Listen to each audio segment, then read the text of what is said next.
굿모닝, 좋은 아침입니다. 주님의 은혜와 평강이 사랑하는 성도님들 심령에 충만하기를 소망합니다. 오늘 하나님 말씀은 욥기 14장 1절에서 12절입니다. 욥기 14장 1절에서 12절 말씀을 제가 봉독하겠습니다. 여인에게서 태어난 사람은 생애가 짧고 걱정이 가득하며 그는 꽃과 같이 자라나서 시들며 그림자같이 지나가며 머물지 아니하거늘 이와 같은 자를 주께서 눈여겨보시나이까. 나를 주 앞으로 이끌어서 재판하시나이까. 누가 깨끗한 것을 더러운 것 가운데서 낼 수 있으리까. 하나도 없나이다. 그의 나를 정하셨고 그의 달수도 주께 있으므로 그의 규례를 정하여 넘어가지 못하게 하셨사온즉 그에게서 눈을 돌이켜 그가 품꾼같이 그의 날을 마칠 때까지 그를 홀로 있게 하옵소서. 나무는 희망이 있나니 찢길지라도 다시 움이 나서 연한 가지가 끊이지 아니하며 그 뿌리가 땅에서 늙고 줄기가 흙에서 죽을지라도 물 가운데 움이 돋고 물 기운에 움이 돋고 가지가 뻗어서 새로 심은 것과 같거니와 장정이라도 죽으면 소멸되나니 인생이 숨을 거두면 그가 어디 있느냐. 물이 바다에서 줄어들고 강물이 잦아서 마름같이 사람이 누우면 다시 일어나지 못하고 하늘이 없어지기까지 눈을 뜨지 못하며 잠을 깨지 못하느니라. 아멘. 오늘 욥기는 14장에 들어서게 되는데요. 이 14장에서 욥은 자신의 개인적인 고난 혹은 고통으로부터 출발해서 이제 인간의 보편적인 실존에 대한 이야기를 하게 됩니다. 즉 인간은 누구든지 보편적으로 인생이 경험하는 그러한 한계 상황과 또 인생이 처음부터 담고 살아가는 부정함, 더러움에 처할 수밖에 없음을 보여주고 있습니다. 그러면서 그 가운데 인생은 참 희망이 없는 존재임을 말하지만 사실은 희망이 없는 존재임을 말하는 그 욥의 마음 가운데는 반대로 오히려 역설적으로 희망을 하나님께 두고자 하는, 하나님이 희망인 것을 말하고자 하는 그러한 암시가 담겨 있는 그러한 본문입니다. 이러한 내용을 우리가 한 절씩 생각해 보도록 하겠습니다. 먼저 1절과 2절에서 욥은 걱정이 가득한 허무한 인생에 대해서 묘사를 하고 있습니다. 1절 볼까요? 여인에게서 태어난 사람은 생애가 짧고 걱정이 가득하며. 인생이란 이런 것이죠. 인생이란 어찌 보면 인생이 긴 듯하여도 사실은 짧은 한순간에 불과하다는 것이죠. 인생은 짧다는 것입니다.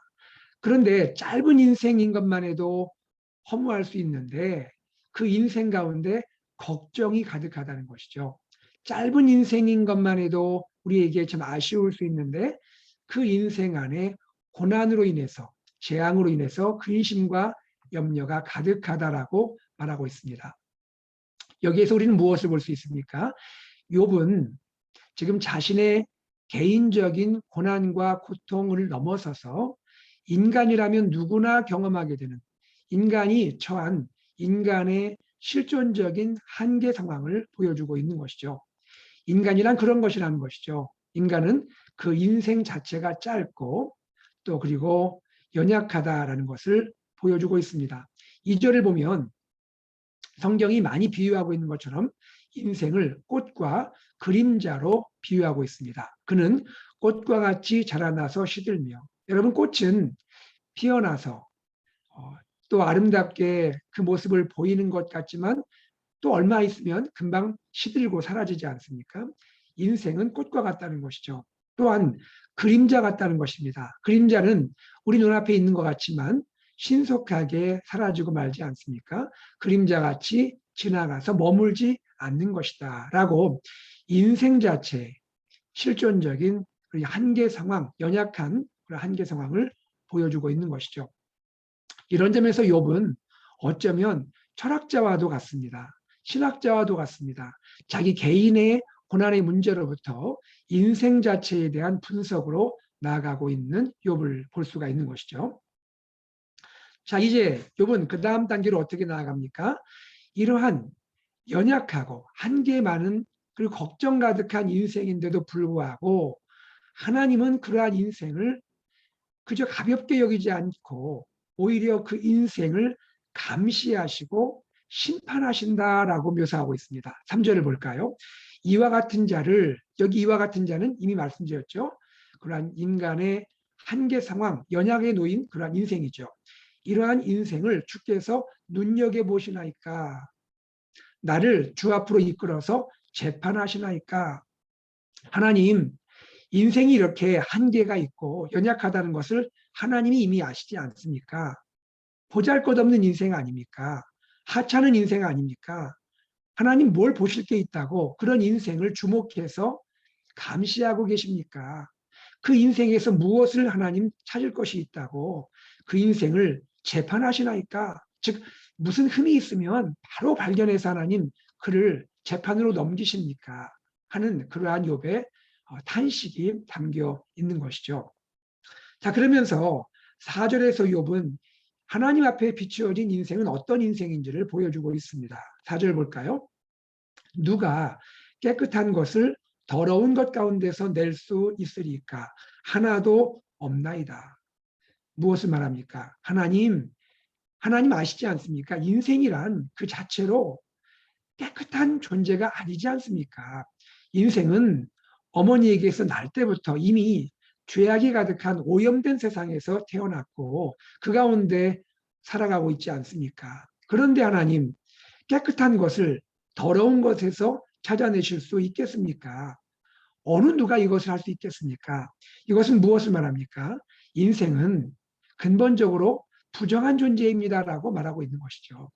인생은 그 존재의 그 상황 자체가 더러움, 그 부정함 가운데 존재하고 또 살아가고 있는 것이 아닙니까? 라고 말하고 있는 것이죠.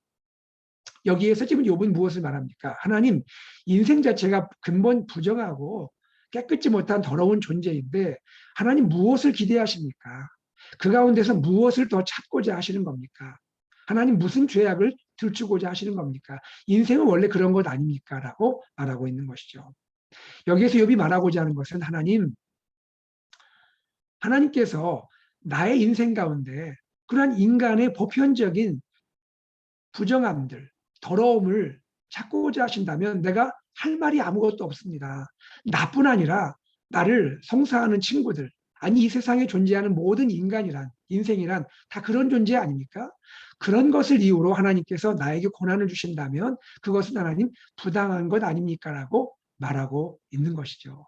인생이 그런 것을 다 아시면서 하나님 왜 그런 이유를 들어서 나를 지금 재판하시고 나를 심판하려고 하십니까? 하나님 부당하신 겁니다라고 은연히 항변하고 있는 것이죠. 그런데 여기에서 우리가 여러분 또 한 가지 생각할 것이 있습니다. 여러분 욥은 지금 인생 자체에 인간의 본래적인 그러한 부정함들, 더러움을 말하고 있지 않습니까? 여기에서 욥은 인간의 존재의 죄성과 부정함을 고백하고는 있지만 그럼에도 불구하고 자신이 당하는 이 고난 가운데 자신의 구체적인 죄악을 인정하고 있는 것일까요? 그렇지는 않습니다. 인생 자체의 보편적인 부정함을 말하고 있는 것이지 자기 자신의 구체적인 죄악을 인정하고 있는 것은 아니라는 것이죠. 자신은 여전히 하나님 앞에 특별하게 구체적으로 죄를 지은 것은 없음을 또한 암시적으로 말하고 있는 것입니다. 자, 이런 말이죠. 욥은 하나님께 이렇게 말하는 것이죠. 하나님, 저는 제 자신을 둘러볼 때, 제 자신을 살펴볼 때 제가 특별하게 구체적으로 죄를 지은 것은 없습니다. 제가 말씀드릴 수 있는 것은 저를 포함한 모든 인생이 갖고 있는 그러한 본래적인, 실존적인 그러한 부정함, 그러한 연약함, 그러한 죄성, 그것을 말할 수는 있습니다, 하나님. 그런데 그조차도 그런 것을 가지고 인생을 감찰하시고 재판하신다면 어느 인생이 하나님 앞에 설 수가 있겠습니까? 그런데 하나님 저는 그렇게 느껴집니다. 그러한 인간의 본래적인 실존적인 그러한 연약함, 부정함을 가지고 저를 하나님 공격하는 것 같습니다. 하나님 그러한 이유를 가지고 저를 재판하시는 것 같네요. 하나님 부당하시지 않습니까? 라고 말하고 있다는 것이죠. 여러분 이것이 욥이 지금 마음 가운데 하나님께 항변하고 탄식하고 있는 욥의 모습이라 할 수가 있는 것입니다. 자, 5절을 보십시오. 욥은 이번에는 무엇을 말합니까? 인생이란 것은 하나님이 그 수명을 정하는 것 아닙니까? 하나님의 주권 가운데 인생의 수명도 정해지는 것 아닙니까? 라고 말하죠. 5절을 보겠습니다. 그의 날을 정하셨고 인생의 날을 정하셨고 그의 달수도 주께 있으므로 인생의 달수도 주께 있지 않습니까? 주님께 그 주권에 인생의 모든 수명과 한계가 다 하나님께 속한 것이 아닙니까? 그의 규례를 정하여 인생의 한계를 정하여 넘어가지 못하게 하신 것 아닙니까? 즉 인생이란 것은 본래 그 인생의 수명의 한계조차도 하나님의 주권에 속해 있는 것 아닙니까? 하나님이 모든 것을 하나님의 뜻대로 하시는 것 아닙니까? 라고 말하고 있는 것이죠. 그러면서 6절에 이런 말을 합니다. 하나님의 주권을 인정하면서 하나님께 영광을 돌리는 것이 아니라 하나님의 주권을 인정하면서 오히려 하나님 나에게 자유를 주십시오. 인생에게 자유를 주셔야 하지 않겠습니까? 라고 자유를 갈망하는 그러한 표현을 하고 있는 것이죠. 6절 보겠습니다. 그에게서 이런 한계가 있는 인생에서 눈을 돌이키셔서 그가 품꾼같이 그의 날을 마칠 때까지 그를 홀로 있게 하옵소서. 하나님 인생이 뭐 보잘것이 있습니까? 그의 날도 그의 달도 그의 수명도 하나님께 다 섞여 있고 하나님의 주권 가운데 그렇게 생존하는 것인데 하나님 무엇 때문에 이러한 보잘것없는 인생에 하나님의 눈을 두십니까?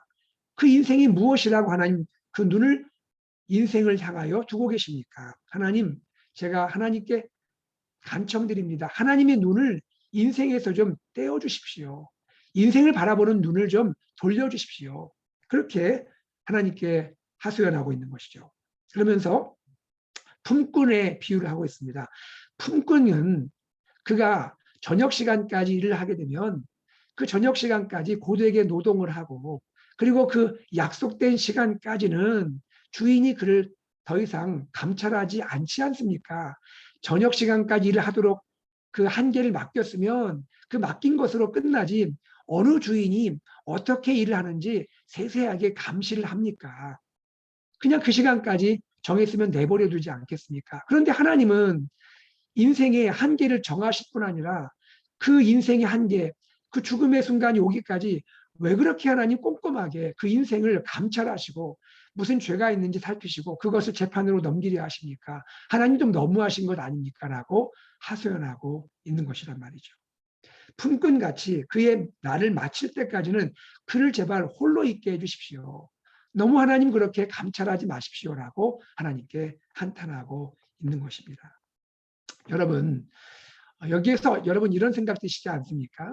우리 그리스도인들 경우에 오히려 고난을 당하면 어떻게 하나님께 기도하죠? 하나님 저를 좀 기억해 주세요. 하나님 주의 얼굴을 저에게 비추어 주세요. 하나님 제가 홀로 있지 않게 해주세요. 하나님이 필요해요. 하나님 저를 좀 감찰해 주세요. 이렇게 말하지 않습니까? 그런데 욥은 정반대로 말하고 있는 것이죠. 하나님 고난 가운데 제발 저를 좀 내버려 두세요. 저를 그만 좀 지켜보세요. 주의 얼굴을 좀 저에게서 좀 돌려주세요. 제발 저를 홀로 있게 해주세요. 이렇게 하소연하고 탄식하고 있는 것이죠. 욥은 그의 고난 가운데서 이러한 탄식을 하고 있는 것입니다. 욥의 심정 이해됩니다. 왜냐하면 욥은 하나님이 그를 이렇게 공격하고 하나님이 이렇게 그를 고난 가운데 내몰고 있다고 믿기 때문인 것이죠. 그러다 보니 하나님의 얼굴이 좀 그에게서 피해지기를 바라고 있는 것이 그의 솔직한 마음인 것이죠. 그러나 여러분, 우리는 분명한 진리를 알고 있지 않습니까? 하나님이 그렇게 하시는 것 아니지 않습니까? 하나님이 욥을 그렇게 공격하고 욥의 죄를 찾아내고 들춰내고 욥을 감시하고 그런 하나님이 아니시지 않습니까? 욥의 고백처럼 주권은 하나님께 속해 있지만 하나님은 우리를 그렇게 대하시는 분이 아니시지 않습니까? 그런데 욥은 여기에까지 그의 지식이 미치지 못하는 것 같아요.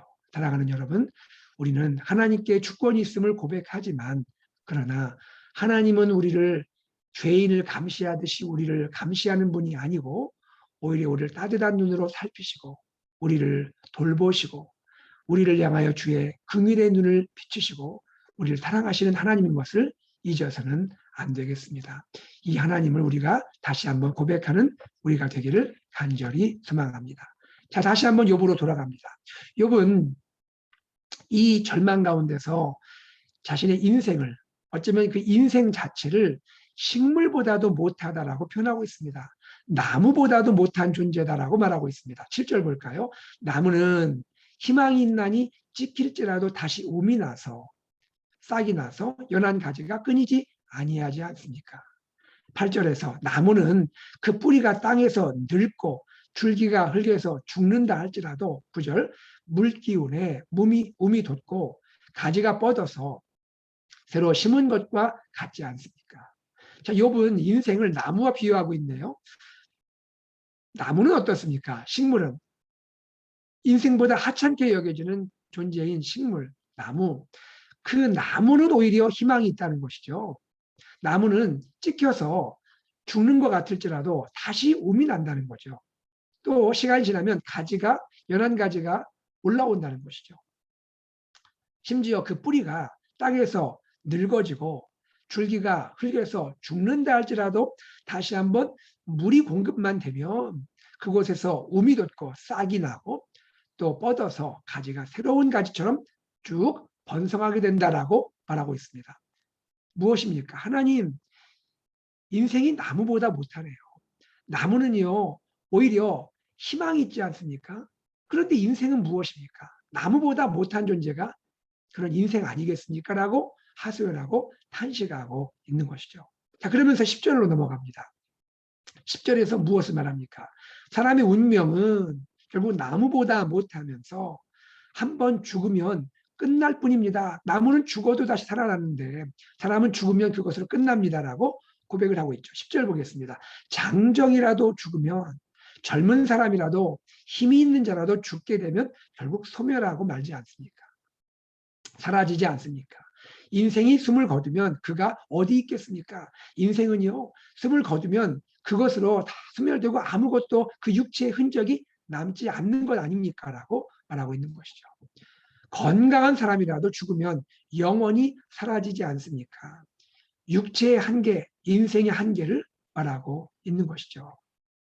이것이 욥이 보고 있는 그런 인생의 모습이라 할 수가 있습니다. 11절, 12절에 이것을 조금 더 구체적으로 묘사하고 있습니다.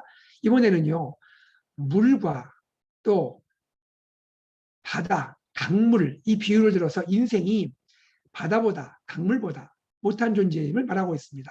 여러분, 여기 바다란 것은 그 원어적 의미로는 바다가 강물이라고 해석될 수도 있고요. 그 다음에 나오는 강물은 오히려 개천이라고 해석될 수 있습니다.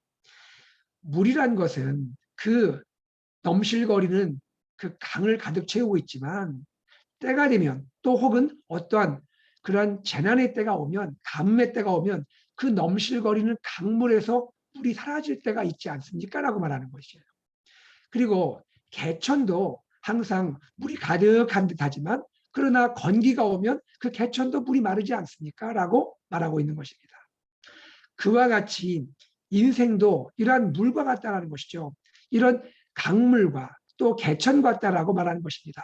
그렇게 한동안에는 물이 가득한 듯하지만 그 물이 사라지는 강과 그러한 개천처럼 인생도 참 보잘것이 없습니다.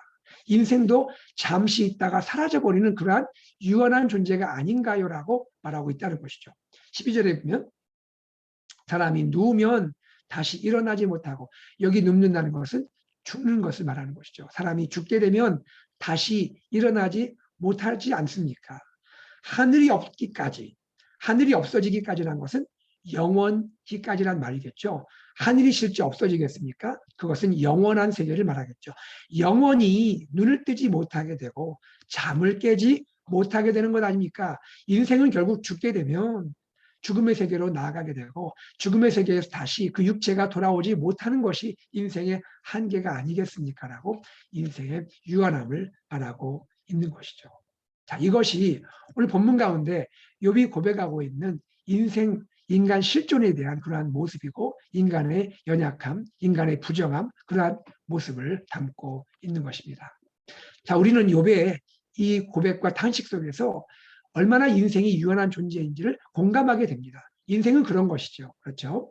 그런데 그럼에도 불구하고 여기서 우리는 멈추지를 않습니다. 우리는 욥의 실존적인 분석 안에 갇혀 있지 않습니다. 이것을 뛰어넘는 것이 복음의 능력이고 이것을 뛰어넘는 것이 하나님의 말씀의 능력인 것을 우리는 알고 고백하고 신앙으로 또 인정하고 있는 것이죠. 자, 그것은 몇 가지로 생각해 보겠습니다.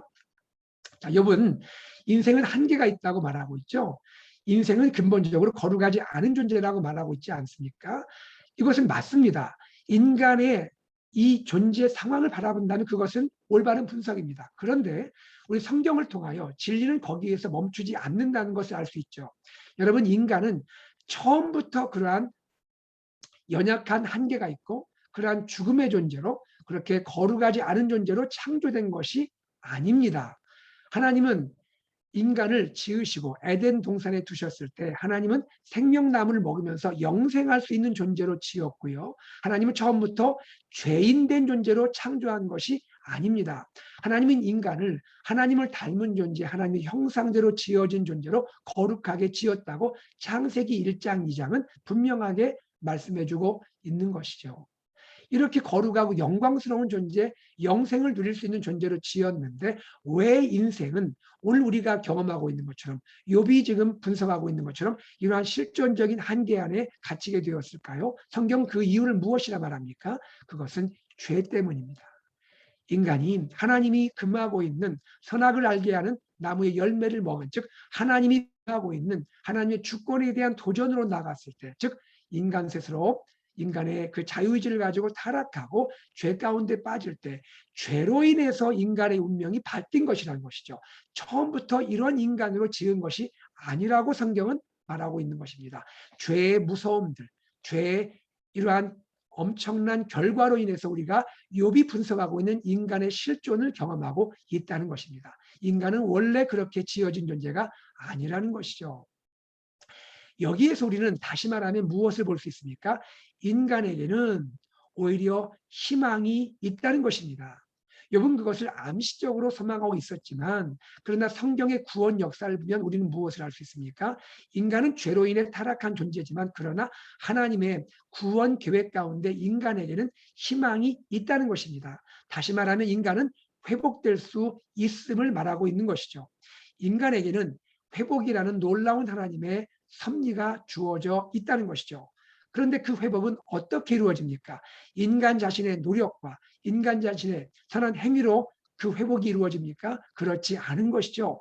오직 하나님이 인간에게 허락하신 유일한 구원의 길, 바로 그 유일한 구원의 길을 통해서 인간은 회복으로 나아갈 수가 있게 되고, 그 회복은 마지막 새하늘과 새 땅으로 이루어지게 될 것임을 주님은 말씀해 주고 있는 것이죠. 그러면 우리에게 하나님이 허락하신 유일한 구원, 우리 인생의 유일한 회복의 길은 무엇입니까? 그것은 하나님께서 우리에게 허락하신 하나님의 독생자, 유일하신 그 아들 주 예수 그리스도를 믿는 길입니다. 예수 그리스도를 믿고 예수 그리스도를 나의 구주로 영접하고 예수님을 따르는 그러한 삶을 살게 될 때, 이러한 인간의 실존의 한계와 인간의 죄악으로부터 우리는 구원받고 회복되고 하나님의 영원한 은혜 가운데 들어갈 수가 있음을 성경을 통하여 우리는 깨닫게 되는 것이죠. 여러분 기억하십시오. 우리는 분명히 인간의 실존적인 한계와 이런 죄성 가운데 존재하지만, 그러나 우리에게는 복음이 있고 예수가 있고 우리에게 영원한 생명과 구원이 있습니다. 이것이 우리에게 은혜이고 생명이고 우리에게 주어진 놀라운 복음인 것을 저와 여러분이 믿고 이 믿음 가운데 나가기를 간절히 소원합니다. 예수 그리스도가 희망입니다. 예수 그리스도가 우리의 유일한 희망입니다. 예수를 통하여 우리는 아버지께 나갈 수 있고 우리는 구원받을 수가 있고 회복이 될 수가 있는 것입니다. 사랑하는 여러분, 우리의 희망이신 예수 그리스도 안에서 오늘도 믿음과 또 은혜 안에 승리하는 저와 여러분 되기를 간절히 소망합니다. 자, 이것이 주님의 구원입니다. 예수 그리스도의 구원은 우리의 영혼을 구원할 뿐 아니라 욥이 지금 탄식하며 갇혀있는 이러한 육체의 한계를 뛰어넘게 됩니다. 주님은 죽은 자 가운데서 다시 살아나셔서 부활의 첫 열매가 되셨습니다. 첫 열매란 것은 우리에게도 소망이 있음을 보여주는 것이죠. 예수님이 첫 열매가 되셨고 첫 열매 안에서 우리도 부활하게 됩니다. 우리도 죽음으로 모든 것이 끝나지 않고 우리도 주님이 다시 오실 때 부활의 소망으로 나아가게 되는 것입니다. 우리의 썩을 육체, 우리의 거룩하지 않은 육체가 주님의 은혜 안에서 이제 새로운 생명으로 거룩한 몸으로, 신령한 몸으로, 영광스러운 몸으로 부활의 몸을 입게 될 것입니다. 그날이 우리에게 소망으로 주어져 있는 것이죠. 주님 다시 오실 날 우리는 그날에 다시 부활의 몸을 입게 되고 영광의 세계로 들어가게 될 것입니다. 욥의 탄식은 탄식으로 끝나지 않습니다. 만약에 주 예수 그리스도가 없었다면 욥의 탄식은 탄식으로 끝날 수밖에 없습니다. 그러나 놀라우신 주 예수 그리스도 예수가 우리에게 희망으로 주어졌기 때문에 우리는 탄식으로 끝나는 존재가 아닙니다. 우리에게 영원한 소망이 있는 것입니다. 이 영원한 소망 예수 그리스도 안에서 희망을 가지고 오늘도 믿음으로 살아가시고 승리하시는 귀한 성도님들 되시기를 주의 이름으로 축복합니다. 마지막 세 번째입니다. 우리에게는 인생의 연약함은 주어지지만 그러나 우리에게 하나님의 말씀은 영원토록 세세토록 변함없이 우리의 삶 가운데 계시고 그 말씀이 우리를 인도하시고 우리뿐 아니라 우리 자녀들 다음 세대까지도 하나님이 선하게 인도하십니다. 자, 하나님 말씀을 한 권 읽겠습니다. 베드로전서 1장 24절 25절입니다. 베드로전서 1장 24절 25절 말씀을 제가 읽겠습니다. 그러므로 모든 육체는 불과 같고 그 모든 영광은 불의 꽃과 같으니 불은 마르고 꽃은 떨어지되, 여기까지는 욥의 탄식과 같습니다. 그러나 성경 25절은 반전을 보여줍니다. 놀라운 역설을 보여줍니다. 그것이 무엇입니까?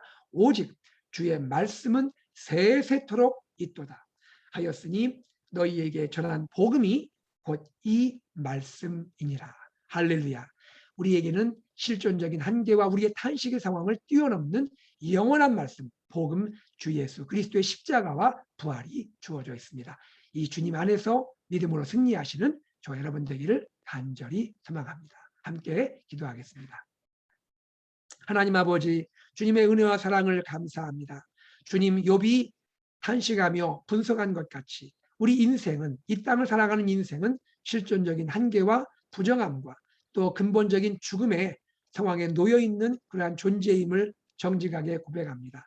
그러나 그럼에도 불구하고 인간의 본래적인 모습은 영광스러운 하나님의 형상을 따라 지어진 아름답고 존귀한 모습이고, 이제 그리스도 예수의 십자가와 부활의 은혜를 말미암아 마지막 그날의 영원한 소망으로, 영원한 세계, 영원한 하나님 나라의 소망으로 들어가고, 이 세상과 이 모든 우리의 살아가는 삶도 이제 주님의 은혜 안에서 회복될 것을 말씀해 주시니 감사합니다. 하나님 아버지, 우리의 탄식하는 세상으로 끝나지 않는 것을 기억하게 하시고, 복음 곧 주 예수 그리스도 안에서 우리가 희망을 갖고 소망을 갖고 하나님의 말씀, 하나님의 진리의 복음, 이 하나님의 은혜 안에서 믿음으로 승리할 수 있도록 축복하여 주시옵소서. 사랑하는 성도들 가운데, 고난 가운데, 탄식 가운데 지내는 분들도 계십니다. 주여, 예수 그리스도 안에서 새로운 희망을 주시고 은혜를 주시고 새로운 믿음 안에서 주님께 나아가 주님께 영광을 돌리며 믿음으로 승리하는 모든 성도 되도록 축복하여 주시옵소서. 감사드리며 주 예수 그리스도 이름으로 기도드리옵나이다. 아멘. 시간 함께 기도하겠습니다. 기도할 때 오늘 주신 말씀을 기억하며 우리의 유일한 소망이신, 희망이신 예수 그리스도를 붙들고 승리하는 우리 가정, 또 우리 자녀들, 다음 세대, 우리 모든 성도님들 되시기를 소망합니다. 기도하겠습니다. 두 번째, 교회를 위해서 기도하실 때 예수 산책 AKPC 비전을 위해서 기도하시고요. 말씀 공동체, 제자 공동체, 미셔너 공동체를 향해서 함께 나가도록 기도하시고, 교회를 섬기는 리더십을 위해서 기도해 주시기 바랍니다.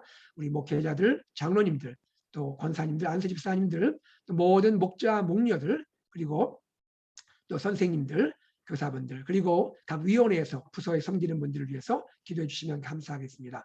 또 어린이 부서와 또 유스, 청년부, EM, KM, 우리 어르신들 이르기까지 모든 부서 회중에 하나님 은혜를 허락하여 주시고, 이번 돌아오는 주일에도 하나님 영광받아 주옵소서 기도하시기 바랍니다. 토요 무릎 기도회를 위해서 함께 기도하시고, 또 은혜가 충만한 토요 무릎 기도회 응답의 역사 있도록 기도해 주시기 바랍니다. 정책당을 위해 기도해 주시고, 임직자 교육 이번 토요일부터 시작되는데 새로 세워지신 분들, 또 하나님 재임하신 모든 장로님, 권사님, 안수 집사님들 마음에 주님의 교회를 위해 충성스럽게 섬길 수 있는 마음을 허락해 주옵소서 기도하시기 바랍니다.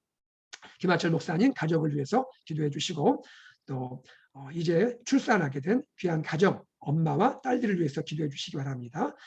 그리고 이디오피아 김명환 선교사님 가정과 사역을 위해 기도 부탁드립니다. 마지막으로 우리 환우들을 위해서 기도하겠습니다. 조준걸 집사님, 하나님께서 은혜 주셔서 혈당이 떨어지지 않도록 하나님의 기적적인 지혜와 은혜 풀어주시고, 지금 댁으로 돌아오셨습니다. 하나님께서 댁에서 또 지내실 때 하나님의 기적적인 역사를 허락하셔서 고쳐주시고 회복시켜 주시옵소서 기도하시고, 연약한 모든 환우들을 또 치유하시고 회복하시기를 위해서 기도해 주시길 바랍니다.